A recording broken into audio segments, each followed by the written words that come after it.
মাঝে মাঝে আমাদের রিমাইন্ডার খুব দরকার আছে যে আমাদের নিজেদের আইডেন্টিটিটা, যে আল্লাহ সুবহানাহু ওয়া তাআলা যে এত বড় সম্পদ আমাদের দিচ্ছেন, এইটা শুকরিয়া আদায় করতে করতেই এই যে একটা লাভিং আল্লাহ সুবহানাহু ওয়া তাআলা, যে কেন আল্লাহকে আমরা ভালোবাসবো না, যেখানে মেজরিটি অল দ্য টাইম কেউ যদি তাকিয়ে দেখে সময়ের দিকে, দুনিয়ার বিগিনিং অফ আদম আলাইহিস সালাম থেকে এখন পর্যন্ত যে কোনো একটা ইউনিক টাইমে কেউ যদি তাকায় দেখে মুসলিম মানব সভ্যতার দিকে, যে কোনো সময়ের জন্য মেজরিটি মানুষ হচ্ছে কি ডিসোবিডিয়েন্ট অফ আল্লাহ, তারা হচ্ছে কুফার নয় মুশরিক। কিন্তু সেইখান থেকে আল্লাহ সুবহানাহু ওয়া তাআলা আমাকে বেছে নিয়েছেন, আমার পরিবারকে বেছে নিয়েছেন, আমার বন্ধু বান্ধবকে বেছে নিয়েছেন, আমার কমিউনিটি, আমার দেশকে বেছে নিয়েছেন মুসলিম হিসাবে। আমরা কি এই যে বিশাল নিয়ামতকে কখনো চিন্তা করি?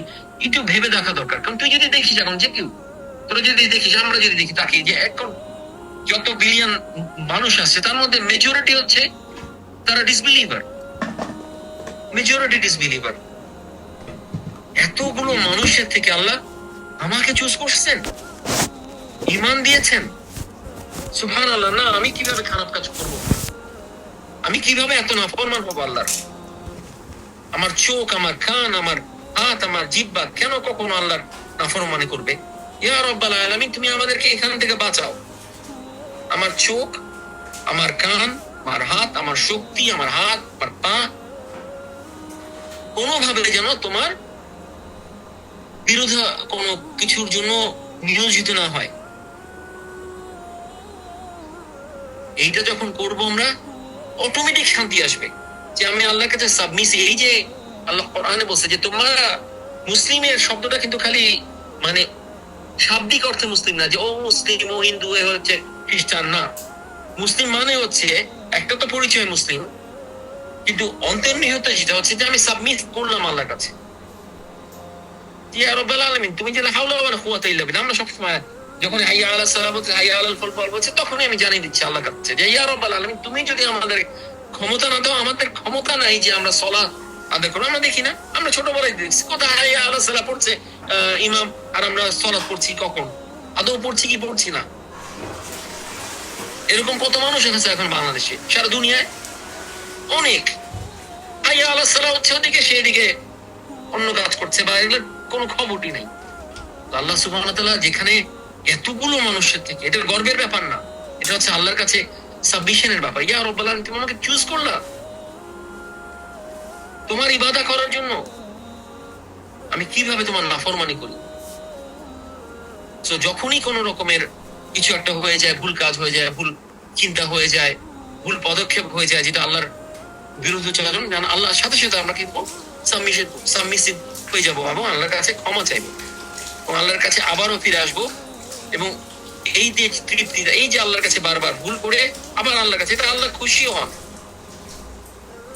শয়তান তো ফিরে আসে নাই, ঠিকই আদম আলাইহিস সালাম পরেই তো উনি ইভেন ভাষাটাও জানতেন না যে আল্লাহর কাছে কি বলবেন, যে আল্লাহর কাছে কিভাবে ফিরে আসবেন। আল্লাহ সুবহানাহু ওয়া তাআলা তাকে সেটাও শিখিয়ে দিলেন, যে রব্বানা যালামনা আনফুসানা, সুবহানাল্লাহিল আযীম। এটাই হচ্ছে সাবমিসিভ হওয়ার একটা বড় একটা গুণ। শয়তান সাবমিসিভ হলো না, সে চিরজীবনে কি থাকলো?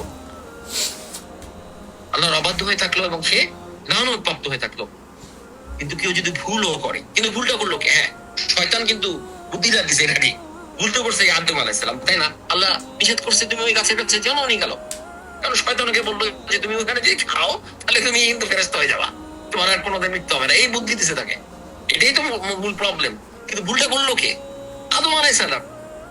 শয়তানি করছে শয়তান, কিন্তু ভুলটা করার পরপরই কি হলো?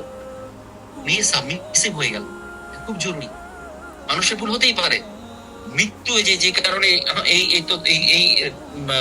এই স্টোরিটা সবসময় আসে, যে ইমাম আহমদ বিন হাম্বলের কথা, যে সে মারা যাচ্ছে, ওই সময় তার ছেলে আর কি শুনতেছে যে এমন সব কথা বলছে অদ্ভুত, ওই একটা ধরনের মৃত্যুর যে আগে যে একটা ট্রান্সের মধ্যে থাকে, বলছে না না এখনো না। তখন ও যখন আবার করছে, আবার যখন জ্ঞানটা ফিরছে, তখন ছেলে জিজ্ঞেস করছে আবার আবার তুমি এগুলা বলছো কেন? তখন বললো যে না, শয়তান আমাকে বলছে যে তোকে তো পারলাম না, তুই তো পার পেয়ে গেলি, এরকম নাকি কিছু কথা বলছে। কিন্তু তখন ওটার মধ্যে আমি বললাম যতক্ষণ না মৃত্যু হবে ইমানের উপরে কোনো গ্যারান্টি নাই। তো শয়তান যদি ওটাও বলে আমাকে করে যে এতক্ষণে তো অনেক ইবাদত হয়েছে, একদম লাস্ট মোমেন্ট চলে আসছে, তুমি এখনো সাবমিসিভ আছো, তোমার তো চিন্তাই নাই, এই যে ফিলিংটা এটা কিন্তু ডেঞ্জারাস। কারণ সবার যে লাস্ট স্টেজটা সে সারা জীবন, এটা একটা কেউ যদি চিন্তা করে না, এটাই হলো ফাদার লাস্ট স্টেজটা খুব ডেঞ্জারাস। ডেঞ্জারাস মানে সেন্স যে এটা ডিটারমিন করবে আমার জান্নাত না জাহান্নাম। যে কারণে আমরা যদি অনেক ইবাদত করতে আমাদের কিন্তু মাথায় রাখতে হবে যে একটা সময় আমার কদর কি আছে আমি জানি না। এটা হলো ব্যালেন্স করার জন্য নিজেকে, ইয়া রাব্বুল আলামিন তুমি আমাকে ইমানের সাথে মৃত্যুটা দিও। কারণ একজন লোক 10 বার হজ করলো, 20 বার উমরা করলো, অথবা মানে দান করে সে খাতেম তাই ছাড়াই গেল, কিন্তু সে মৃত্যুর আগ মুহূর্তে সে ইমান ছাড়া হয়ে মারা, তার তো কোনো ভ্যালু নেই। ভ্যালুটা কোথায় হবে? আল্লাহ তো প্রতিদান দিয়ে দিবে, লোকজন জানবে সে বিশাল দানশীল, লোকজন জানবে সে বিশাল ইবাদতকারী। এখানেই শেষ, পৃথিবীতে। সো আল্লাহর কাছে সবসময় সাবমিশন থাকতে হবে, যেন আমাদের যেটুকু অল্পটুকু কাজ এটা যেন আল্লাহ কবুল করেন, এবং আল্লাহ যেন মৃত্যুর সময়, ওই যে নাজুক সময়টা, কিন্তু ওই সময় কিন্তু শয়তান, পারিপার্শ্বিকতা, সব দিক থেকে কিন্তু আমার, বিশেষ করে এটার জন্য একটা দোয়া আছে, আমার মনে হয় এটা আমি স্টার্ট করবো, আমার করে হচ্ছে না, যে আল্লাহ কাছে দোয়া করা যে বৃদ্ধ বয়সের তোরা যারা প্যারেন্টসদেরকে বৃদ্ধ বয়সে পাচ্ছিস, তোরা নিশ্চয়ই দেখতে পাচ্ছিস যে ওনাদেরকে কষ্ট, আস্তে আস্তে দেখবি এরকম। আমি দেখছি আমার শাশুড়ি তাও আলহামদুলিল্লাহ সবকিছুর মাঝে সবকিছু কর্মঠ থাকা অবস্থায় ওই অবস্থায় চলে গেছেন, কিন্তু আমার অবস্থা দেখি বা আমার শ্বশুর অবস্থা দেখি, আগে যেভাবে ইবাদত করতে বা আগে যে কাজগুলো করতে পারতেন, আস্তে আস্তে তো সেটা কিছুই করতে পারছেন না। কিন্তু কিছু করারও তাই, যতক্ষণ মানুষের আয়ু থাকবে এই অবস্থায় কন্টিনিউ করতে হবে। আমাদেরও শেষ কি হবে আমরা জানি না, আমরাও যে এরকম বৃদ্ধ বয়সে পৌঁছাবো না, আমরাও যে এইভাবে আর ইবাদত করতে পারবো না। এই যে দাঁড়িয়ে সালাত পড়া, কোন মানুষ এখন খালি কি বসেই পড়তে পারে সালাত, বা শুয়ে পড়তে পারে, আল্লাহর কাছে সুজুদ দেওয়ার এই যে তৃপ্তিটা পাচ্ছে না। এই দুঃখ কোথায় রাখবো আমরা? আমরা যে এখানে পৌঁছাবো না তার কোনো গ্যারান্টি নাই। সো এই জন্য রাসূল সাল্লাল্লাহু আলাইহি ওয়াসাল্লামের একটা দোয়া আছে, যেটা ওইটার মতোই, যে আমরা 4টা জিনিসের থেকে যে আশ্রয় চাই আল্লাহর কাছে, হ্যাঁ, যে মৃত্যুর ফিতনা থেকে, তারপর জীবন মরণের ফিতনা থেকে, তারপর কবর আযাব থেকে, আর হচ্ছে জাহান্নাম আগুন থেকে। এই 4টা জিনিস, ওরকম একটা আছে যে বৃদ্ধ বয়সের কষ্ট থেকে আল্লাহর কাছে সাহায্য চাওয়া, আল্লাহর কাছে আশ্রয় চাওয়া। আমার মনে হয় সবারই পড়া উচিত, মানে যারা অ্যাটলিস্ট বৃদ্ধ বয়সে যাদেরকে দেখছিস তোরা যে ওনারা প্রপারলি কিছু করতে পারছেন না, ওটা দেখে আমাদের একটা আল্লাহর কাছে সাহায্য চাওয়া, যে রব্বুল আলামিন তোমার ইবাদত করার অবস্থায়, যে ম্যাক্সিমাম সুন্দরভাবে ইবাদত করার অবস্থায়, তোমাকে সুজুদ করার অবস্থায়, এইভাবে আমার শেষ জীবনটা পর্যন্ত যেন করে যেতে পারি। আমরা বলবো না যে আগে তার মৃত্যু, একজন আমাদের বিল্ডিং এই ওনার বয়স মনে হয় আল্লাহু আলাম, ওনার 85 কমে পার হয়েছে আমরা জানি না, 85 তো হবেই। সুবহানাল্লাহ, প্রত্যেক ওয়াক্তে উনি সালাতে যাচ্ছে।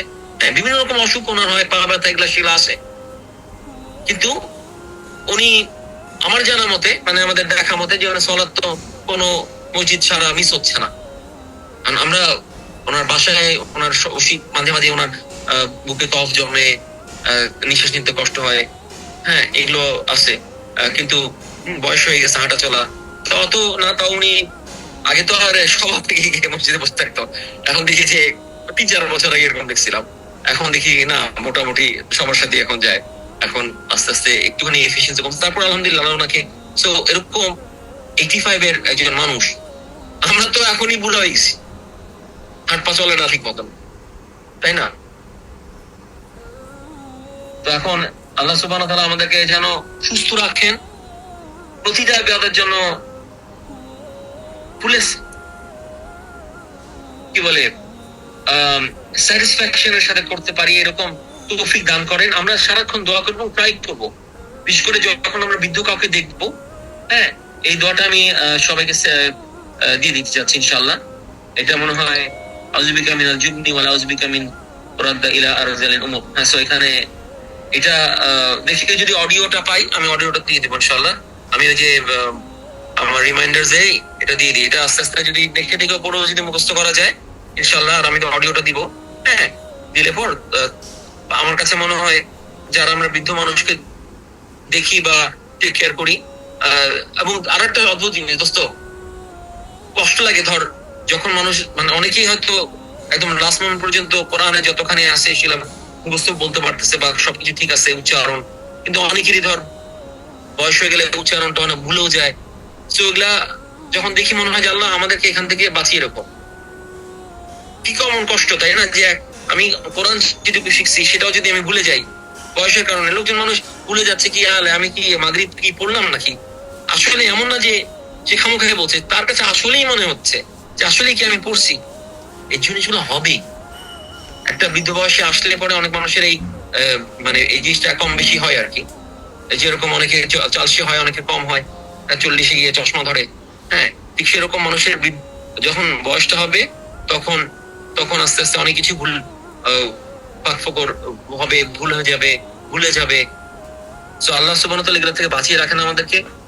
এইটার জন্য আমরা সবসময় দোয়া করি, আল্লাহর কাছে সাহায্য চাই, আমরা সাবমিসিভ হই, যেন আমরা ম্যাক্সিমাম পসিবল যখন আমরা একটা সুজুদ দিব আমরা একটু মনে রাখবো যে সূরা হাক্কা বা আরো অনেক জায়গায় বলা আছে যে না, কুফফারকে যখন ওই কিয়ামতের সময় সবাই সুজুদ করবে, কুফফাররা কেউ সুজুদ করতে পারবে না। কি আফসোস! কারণটা কি, তারা এই দুনিয়ার বুকে থাকা অবস্থায় আল্লাহকে কখনো সুজুদ করেনি। তো আমরা যখন সুজুদে যাব আল্লাহর কাছে চাইবো, ইয়া রাব্বুল আলামিন জীবনের শেষ মুহূর্তটা পর্যন্ত যতগুলো সালাত আছে সবগুলো সালাতে যে সুজুদটা করে উঠতে পারি, এই তৃপ্তিটা সহ যেন আমরা মারা যেতে পারি। কারণ অনেক বৃদ্ধ বয়সের মানুষ তারা খালি বসেই সালাত পড়ছে, সুজুদের তৃপ্তি কোথায় পাবো? আমরা যখন প্লেনে যাই কি বিরক্তিকর, কিচ্ছু করার নাই এছাড়া বসে তোর সালাত পড়তে হচ্ছে, কেমন উপায় নাই, এটা তো শরিয়ত থেকে আসছে, উপায় নাই, কিন্তু তৃপ্তি কি হয় ওইভাবে সালাত পড়ে? হ্যাঁ, মোটামুটি একটা রেসপন্সিবিলিটি সারা হয়, কিন্তু তৃপ্তি কিন্তু নাই। যে দোয়া করবি সুজুদের মধ্যে, আরে এখানে তখন খালি এই পড়তে আবার এই তোর এয়ার হোস্টেস বা অমুক তমুকে সে কি বিরক্ত করে নাকি, এসে কোন একজন বদল করবে নাকি, তাড়াতাড়ি সালাত শেষ করছিস না, এটাই তো হয়, তাই না? সো আল্লাহ সুবহানাহু ওয়া তাআলা যেন আমাদের এই বুঝটা দেন যে আল্লাহ যে কত নিয়ামের মধ্যে আমাদের রাখছেন। আমরা যখন মুসলিম করেছেন এটা কি বিশাল নিয়ামত, এটারই নিয়াম আদায় করে শেষ করা যায় না। তারপরে যখন আমাদেরকে আল্লাহ করছেন ইবাদত করার, সালাত আদায় করার, যাকাত দেওয়ার, ডোনেশন দেওয়ার, সাদাকা দেওয়ার, কারো কারো উমরা করার বা হজ করার, কি বিশাল নিয়ামত, যেখানে কুফফার এত কোটি কোটি টাকা নিয়েও কিছুই করছে না আল্লাহর জন্য। সো এই জন্য এটার মূল্যটা যদি আমরা বুঝি, আমরা কি করবো, আল্লাহর কাছে কৃতজ্ঞ হবো এবং আরো ইবাদত করার চেষ্টা করবো।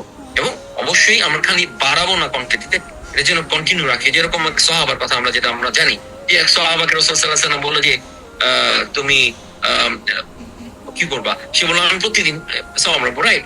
তারপরে যখন কি হলো, সে বললো যে তখন রাসূল সাল্লাল্লাহু আলাইহি ওয়াসাল্লাম বলছে না, তুমি করো কি সব মাসে 3 দিন রাখো। হ্যাঁ, বলে না আমি এর থেকেও বেশি পারি। ঠিক আছে, তাহলে তুমি সপ্তাহে 2 দিন রাখো, সোম বৃহস্পতি। না আমি এর থেকেও বেশি পারি। তখন রাসূল সাল্লাল্লাহু আলাইহি ওয়াসাল্লাম বললেন ঠিক আছে, তুমি দাউদ আলাইহিস সালামের মতো একদিন সাওম আর একদিন রাখবে না। তখন রাসূল সাল্লাল্লাহু আলাইহি ওয়াসাল্লাম এর কথা বাধ্য হলেন যে এর উপরে কোনো নফল সিয়াম নাই। তখন ও খান্ত দিল, কিন্তু পরবর্তীতে সে কি করলো, সে আফসোস করলো যে রাসূল সাল্লাল্লাহু আলাইহি ওয়াসাল্লাম যে কথা দিছে যে দাউদ আলাইহিস সালামের মতো সে সাওম রাখবে, কিন্তু একটা সময় তার শরীর আর কুলাচ্ছে না, কিন্তু সে চেষ্টা করে যাচ্ছে, কারণ সে রাসূল সাল্লাল্লাহু আলাইহি ওয়াসাল্লামের কথা দিছে। সুবহানাল্লাহ। সো এই জন্য আমরা যেটুকুই ইবাদত করি এটা কোয়ান্টিটির থেকে কোয়ালিটি খুব জরুরি।